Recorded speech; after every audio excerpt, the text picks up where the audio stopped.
মিথ্যা মামলা দিয়ে এই অন্তর্বর্তী সরকার আমাদের চিন্ময়কে এখন পর্যন্ত জেলে রেখেছে, এখনো পর্যন্ত জেলে রেখেছে। তবে জানবেন, আপনি অন্তর্বর্তী সরকার, একদিন আপনারও বেলুলেস থাকবে, আপনিও বাবু থাকবেন না বেশি দিন। অন্তর্বর্তী সরকার যেদিন যদি কোনোদিন সুবিধা আসে, যে কোনো দল একজন ক্ষমতায় আসবে, সেদিন আপনি থাকবেন না। তবে আপনি যে আমাদের যন্ত্রণাটা দিচ্ছেন এবং মিথ্যা মামলা দিয়ে আমাদের সনাতনীদের হৃদয়ে দাগ কাটতেছেন, সনাতনী প্রতি হারে হারে আপনার কথা মনে রাখবে, এই বেঈমান হিসেবে বিবেচনা করবে। যদি আপনি এখনো সনাতনীর কষ্ট না বুঝেন। আর সামনে 23 তারিখে শুনানি হওয়ার কথা, আবারও ডেট দিচ্ছে। এত ডেট পাল্টাচ্ছে আমি বুঝি না, কারণ ওনার মধ্য কি আছে? নিশ্চয়ই মিথ্যা মামলা দিয়ে সনাতনীকে কোনোদিন জেলে আটকিয়ে রাখতে পারবে, জেলে রাখতে পারবে, এটা অন্যায় ভাবে, কিন্তু ঈশ্বরের জেলখানায় আটকাতে পারবে না। সনাতনী মুক্তি পেয়ে বিশ্বের মাঝে মাথা তুলে দাঁড়াবেই দাঁড়াবে। এজন্য রাজনীতির কথা বলছি না, আমার জাতির কথা বলছি, দুঃখ যন্ত্রণার কথা বলছি। চিন্ময়ের কোনো দোষ নেই। ইসকন কোনো গভর্নমেন্ট সারা পৃথিবীর কেউ ইসকনকে নিষিদ্ধ ঘোষণা করতে পারেনি। নির্বোধ যারা, বেয়াকুব যারা, মূর্খের দল যারা, তারা ইসকনকে নিষিদ্ধ ঘোষণা করা হয়েছে।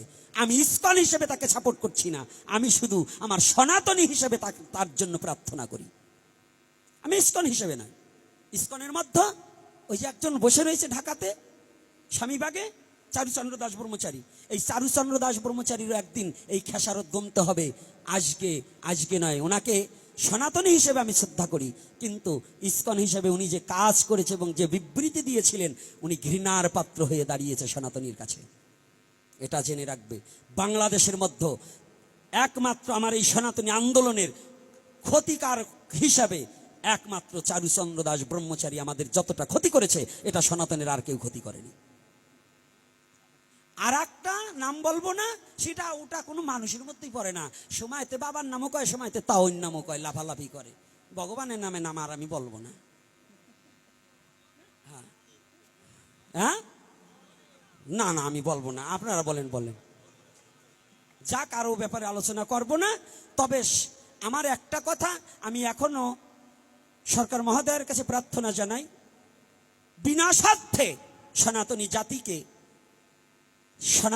জাতির যে অন্যায়ভাবে যে এই আমার সনাতনী জাতিকে মিথ্যা মামলা দিয়ে বিভিন্ন জায়গা থেকে যে হেনস্থ করা হচ্ছে, এই মামলা থেকে অব্যাহতি দেওয়া হোক এবং আমাদের চিন্ময় কৃষ্ণ দাসকে নিঃশর্তে মুক্তি দেওয়া হোক।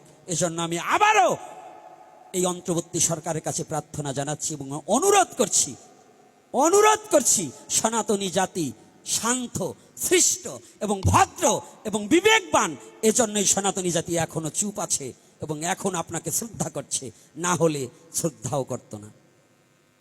তাই আমি অনুরোধ করব, এই ইউটিউবের মধ্য দিয়ে এই বার্তাটা যেন তার কাছে পৌঁছিয়ে যায়, যেন তিনি দয়া করে সনাতনী জাতিকে মিথ্যা মামলাগুলোকে প্রত্যাহার করে যেন তাদেরকে মুক্তি দিয়ে তাদের সংসারগুলোকে যেন আবার গুছিয়ে এই পৃথিবীতে বেঁচে থাকার আশার আলো যেন দেখানো হোক। না হলে কতগুলো সংসার নষ্ট হয়ে যাচ্ছে, কত মা বাবার একমাত্র সন্তানটাকে হাজতে পুরে রাখা হয়েছে, তার সংসার এখন চলছে না, 2-3 তিন মুঠো ভাত খেতে পারছে না। এই অভিশাপগুলো সমস্ত কিন্তু এই অন্তর্বর্তী সরকারের ঘাড়ে পৌঁছাবে।